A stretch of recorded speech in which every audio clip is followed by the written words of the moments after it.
Welcome to today's episode of Newspaper Headlies. Bandits return to Kaduna-Abuja Highway, abduct 30. Sure? How long will this wide and open highway remain a den of terrorists? We cannot police this perpetually threatened highway. Why does it look like none of our problems can ever be solved? Abide it all.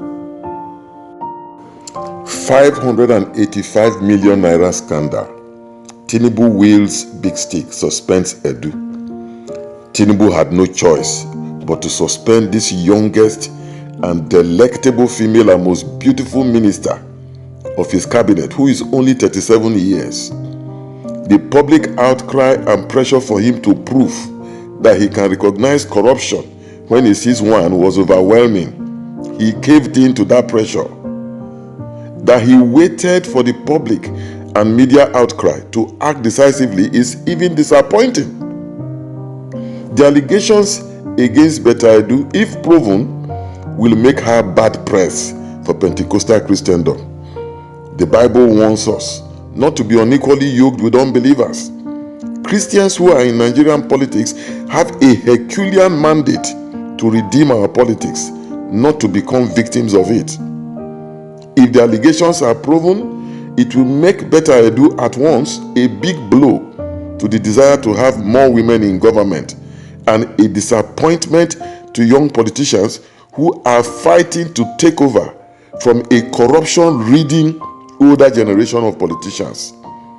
This older generation should have retired or be compulsively retired from politics long ago. They are a dangerous virus in our politics. We need laws that can sweep away this generation of failed and election rigging politicians who seek political power by force all the time. Analysts correctly describe them as coup plotters. And herein lies the irony of Betta Edu's suspension. A man who rigged his way to power and who accommodates other riggers like Nyesom Wike is the one who has to suspend her for corruption.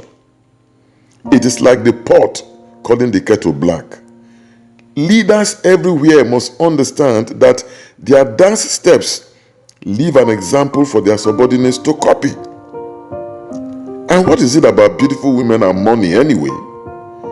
There was beauty queen Desiani Alison Madueke, a former petroleum minister who was alleged to have stolen billions and is now a customer of a British court.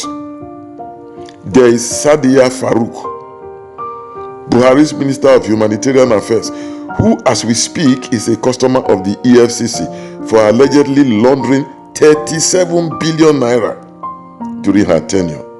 Now we have Betta Edu, the latest victim of the sleaze demon that rules the Ministry of Humanitarian Affairs and Poverty Alleviation. Talk about poverty alleviation gone gaga. What do these already beautiful women need all these monies for? How much does makeup cost after all? Indeed, why don't they emulate their older mentors like Dora Akunyili, Obi Ezekwesili, and Ngozi Okonjo-Iweala? Why? And there is one suspension that Nigerians wait with bated breath for Tinubu to carry out, and that is the suspension of his FCT minister, Nyesom Wike.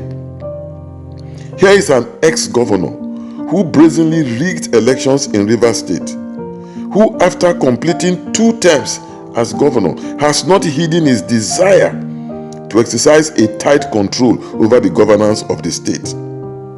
He does not just seek a 3rd term, he seeks perpetual terms in office by hook or crook. Here is a man whose self-aggrandizement has led to the destruction of both the physical and political institutions of the Rivers State House of Assembly. A man who boasts openly that he would defeat the current governor in their ongoing tussle for power. A man who has promoted himself above our constitution and our laws. Wike is Tinubu's biggest liability right now, yet he seems helpless to handle him. Betta Edu has not done 10% of what Wike has done. Is Edu a cheap fall guy for a government that is fast losing face? Will she fight back? Is she going to open a can of worms as she goes down? We keep our fingers crossed. See you in the next episode.